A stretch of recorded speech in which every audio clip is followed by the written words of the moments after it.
Hi, Gord here. I want to talk a little bit more about when compounding stops. There's one kind of overarching theme that I see. I call it the leadership drift. So it's a plateauing of leadership. It's not like an event, or there's no conflict or strategic collapse or dysfunction. It's just a scenario where, priorities suddenly multiply, strategic themes expand. Instead of having one, you have three. Quarterly meetings seem very unproductive. There's too much, um, situational discussion as opposed to decisions being made. Execution is kind of all over the map, and you end up having a whole bunch of meetings instead of just a few really productive ones. I found this is most prevalent in like the 15 to $50 million category, where the number of people creates a lot of complexity.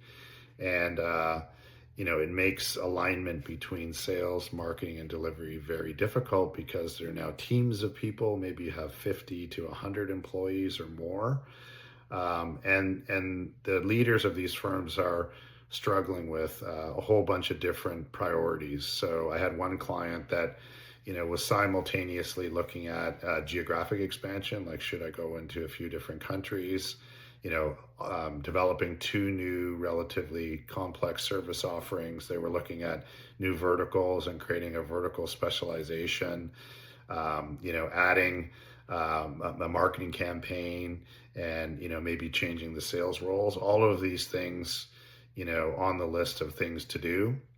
So, the solution is it's not adding a salespeople or adding a campaign or adding anything else. It's actually subtracting.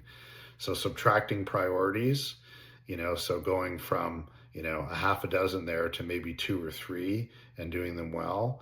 It's subtracting activity. So again, back to the previous discussion that we had around intensity. It's not about adding intensity or activity or trying harder.